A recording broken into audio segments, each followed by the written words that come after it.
Hello दोस्तों, आज हम आपको ले चलेंगे एक ऐसी मजेदार और मीठी जर्नी पर जहां हम देखेंगे कि सबकी favourite Cadbury dairy milk chocolate factory में कैसे बनती है। ये कहानी शुरू होती है दूर देशों के घने जंगलों में जहां कोको के पेड़ उगते हैं। सबसे पहले किसान केयरफुली पके हुए कोको पॉड्स को पेड़ों से तोड़ते हैं। हर एक पॉड के अंदर लगभग 30 से 40 कोको बीन्स होते हैं जो एक सफेद, थोड़े खट्टे और मीठे पल्प में दबे होते हैं। इन पॉड्स को बड़ी सावधानी से काटा जाता है ताकि अंदर के बीन्स बिल्कुल डैमेज ना हो। पॉड से निकलने के बाद इन बीन्स को और उनके पल्प को बड़े पत्तों या वुडन बॉक्सेस में फर्मेंट होने के लिए छोड़ दिया जाता है। ये फर्मेंटेशन प्रोसेस लगभग 5 से 7 दिन तक चलता है। इस प्रोसेस के दौरान ही बीन्स अपना असली चॉकलेट फ्लेवर डेवलप करना शुरू करते हैं और उनका रंग भी बदलकर ब्राउन होने लगता है। फर्मेंटेशन के बाद बीन्स को तेज धूप में सुखाया जाता है। सूखने के बाद इनका मॉइस्चर लेवल बहुत कम हो जाता है जिससे इन्हें सेफली ट्रांसपोर्ट किया जा सके। ऐसे शुरू होती है मीठी चॉकलेट की कहानी। सूखे हुए कोको बीन्स को बड़े जूट बैग्स में पैक किया जाता है और फिर शिप्स के जरिए अलग अलग देशों की कैडबरी फैक्ट्रीज में भेजा जाता है। जैसे ही ये बीन्स फैक्ट्री पहुंचते हैं, सबसे पहला काम उनकी थरो क्लीनिंग का होता है। फैक्ट्री की बड़ी मशीन्स बीन्स को डस्ट, पत्थर या किसी भी तरह के कचरे से अलग करती हैं ताकि चॉकलेट की क्वालिटी एकदम प्रीमियम रहे। सफाई के बाद बीन्स को रोस्टिंग के लिए भेजा जाता है। रोस्टिंग एक बहुत ही क्रूशियल स्टेप है क्योंकि इसी से चॉकलेट का असली और रिच अरोमा बाहर आता है। बीन्स को बड़े रोटेटिंग सिलेंडर्स में डाला जाता है जहां उन्हें एक स्पेसिफिक टेम्परेचर पर भुना जाता है। हर बैच की रोस्टिंग का टाइम और टेम्परेचर पहले से तय होता है ताकि फ्लेवर बिल्कुल परफेक्ट और कंसिस्टेंट रहे। जैसे ही रोस्टिंग कंप्लीट होती है, फैक्ट्री में चॉकलेट की बहुत ही शानदार खुशबू फैल जाती है। भुनने से बीन्स का छिलका थोड़ा लूज हो जाता है जिससे आगे का प्रोसेस आसान बन जाता है। ये रोस्टेड बीन्स अब चॉकलेट बनने के अगले कदम के लिए पूरी तरह से तैयार हो चुके होते हैं और तेजी से अगली मशीन की तरफ बढ़ते हैं। अगला प्रोसेस होता है विनोइंग का, जहां इन रोस्टेड बीन्स से उनका पतला छिलका अलग किया जाता है। एक हैवी मशीन इन बीन्स को हल्के से क्रश करती है और फिर तेज हवा की मदद से हल्के छिलके उड़ जाते हैं जबकि भारी हिस्सा नीचे गिर जाता है। इन टुकड़ों को कोको निब्स कहा जाता है। ये कोको निब्स ही असल में प्योर चॉकलेट का मेन इंग्रेडिएंट होते हैं। इन निब्स को फिर एक बहुत ही पावरफुल ग्राइंडिंग मशीन में डाला जाता है जहां इनकी बारीक पिसाई होती है। जैसे जैसे निब्स पिसे जाते हैं, उनके अंदर मौजूद नेचुरल फैट, जिसे कोको बटर कहते हैं, गर्मी की वजह से पिघलने लगता है। पिसते पिसते ये निब्स एक गाढ़े, डार्क और बिटर लिक्विड में बदल जाते हैं जिसे कोको लिकर या कोको मास कहते हैं। हालांकि इसमें कोई अल्कोहल नहीं होता, बस इसके लिक्विड फॉर्म की वजह से इसको लिकर कहा जाता है। ये कोको लिकर ही सारी चॉकलेट्स का बेस होता है। इस लिक्विड का टेक्सचर बहुत स्मूथ होता है और इसकी महक बहुत स्ट्रांग होती है। अब इस स्टेज पर हमारे पास चॉकलेट का सबसे प्योर और सबसे इंटेंस रूप पूरी तरह से एकदम तैयार हो चुका होता है। अब इस कोको लेकर को आगे प्रोसेस किया जाता है। कुछ हिस्सा डायरेक्टली आगे चॉकलेट बनने के लिए यूज होता है, जबकि बचे हुए हिस्से को एक मैसिव हाइड्रोलिक प्रेस में डाला जाता है। ये प्रेस इस गाढ़े लिक्विड पर बहुत ज्यादा प्रेशर अप्लाई करती है। इस प्रेशर की वजह से लिक्विड में से फैट अलग हो जाता है। इस फैट को हम कोको बटर कहते हैं।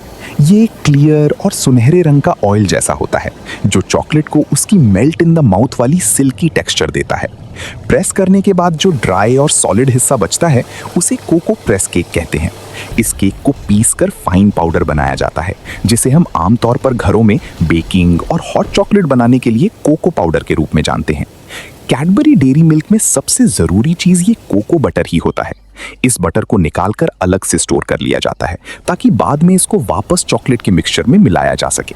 ये स्टेप बहुत ही जरूरी है क्योंकि यही बटर उस प्रीमियम चॉकलेट की असली जान और पहचान होता है, पूरी तरह हमेशा के लिए। अब हम आते हैं कैडबरी डेयरी मिल्क के सबसे स्पेशल हिस्से पर, यानी कि इसका दूध। यहाँ फ्रेश लिक्विड मिल्क फैक्ट्रीज में बड़े बड़े टैंकर्स के थ्रू लाया जाता है। सबसे पहले इस दूध में से एक्स्ट्रा पानी को इवेपोरेट करके उड़ाया जाता है। इसके बाद इस गाढ़े दूध में ढेर सारी चीनी और थोड़ा सा कोको लिकर मिलाया जाता है।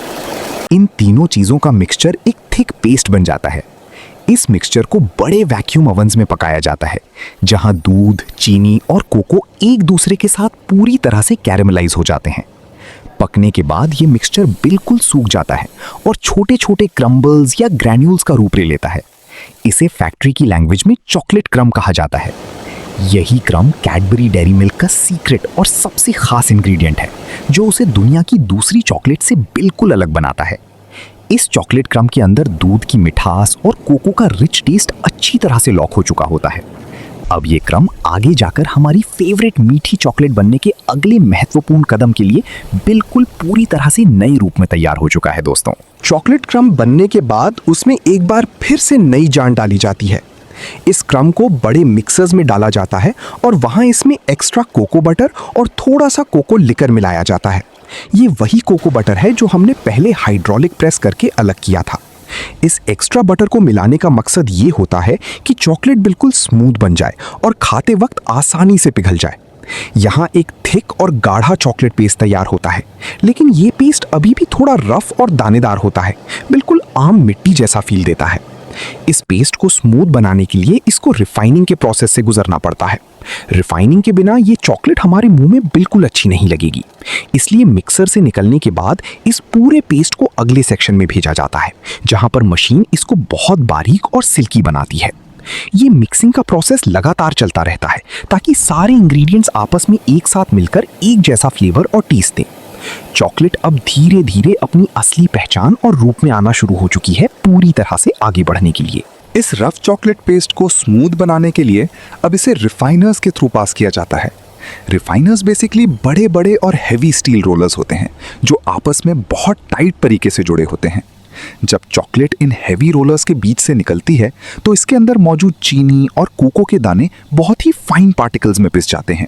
ये पार्टिकल्स इतने छोटे होते हैं कि हमारी जीभ इन्हें बिल्कुल भी फील नहीं कर सकती। इन रोलर्स के बीच का प्रेशर इतना स्ट्रांग होता है कि गाढ़ा चॉकलेट पेस्ट बदलकर एक पतले पेपर जैसे लेयर और फाइनली बारीक फ्लेक्स में तब्दील हो जाता है। रिफाइनिंग के बाद चॉकलेट का टेक्सचर दानेदार से कंप्लीटली सिल्की हो जाता है।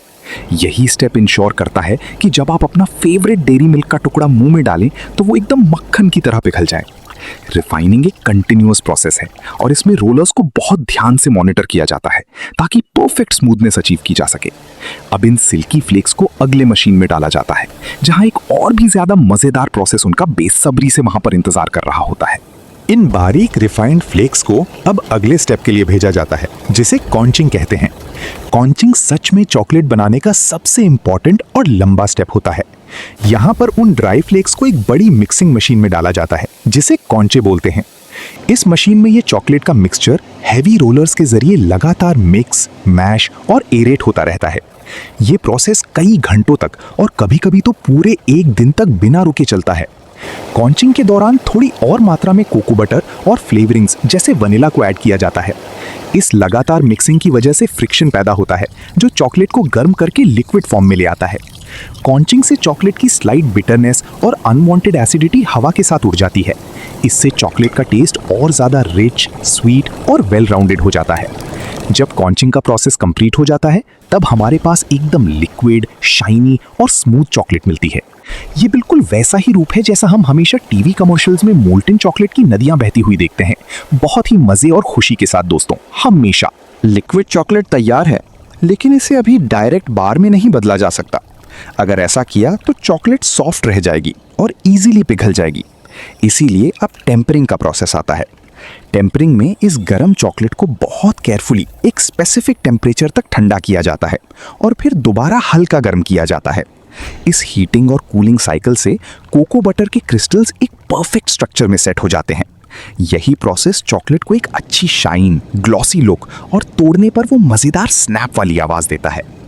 टेम्परिंग के बाद इस परफेक्टली मिक्स्ड और शाइनी चॉकलेट को बार्स का रूप देने का वक्त आता है। पिघली हुई चॉकलेट को कैडबरी डेयरी मिल्क के सिग्नेचर मोल्ड्स में पंप किया जाता है। फिर इन मोल्ड्स को विग्रेसली शेक किया जाता है ताकि अंदर अगर कोई हवा के बबल्स रह गए हों तो वो बाहर निकल जाएं। हवा निकलने से चॉकलेट बार बिल्कुल सॉलिड और परफेक्ट बनती है। इसके बाद इन भरे हुए मोल्ड्स को एक लंबी कूलिंग टनल से गुजारा जाता है। वहां ठंडी हवा लगने से चॉकलेट बार बिल्कुल सेट और हार्ड हो जाती है और एकदम फाइनल पैकिंग के लिए तैयार होती है। कूलिंग टनल से बाहर आने के बाद ये सॉलिड चॉकलेट बार्स अपनी मोल्ड से बहुत आसानी से निकल आती हैं। अब इन चमकती हुई डेयरी मिल्क बार्स को हाई स्पीड पैकिंग मशीन्स में भेजा जाता है। सबसे पहले इन बार्स को गोल्डन फॉइल में रैप किया जाता है, जो चॉकलेट की फ्रेशनेस को लंबे समय तक मेंटेन रखती है। उसके बाद इन्हें कैडबरी के आइकॉनिक पर्पल रंग के रैपर में पैक किया जाता है, जिस पर गोल्डन लेटर्स में डेयरी मिल्क लिखा होता है। ये पर्पल रैपर देखते ही मुंह में पानी आ जाता है। पैकिंग होने के बाद इन चॉकलेट्स का फाइनल क्वालिटी चेक होता है, जहां देखा जाता है कि किसी रैपर में कोई फॉल्ट तो नहीं है। उसके बाद इन्हें बड़े कार्टन्स में लोड करके ट्रक्स में रख दिया जाता है। ये ट्रक्स इन चॉकलेट्स को अलग अलग शहरों, दुकानों और सुपरमार्केट्स तक पहुंचाते हैं, जहां से आप इन्हें खरीद कर इंजॉय करते हैं। तो दोस्तों, ये था पूरा लंबा सफर, एक छोटे से कोको बीन से लेकर आपकी मनपसंद मीठी और सिल्की कैडबरी डेयरी मिल्क बनने तक का। उम्मीद है आपको फैक्ट्री की ये अमेजिंग जर्नी बहुत पसंद आई होगी और मजा भी भरपूर आया होगा हमेशा।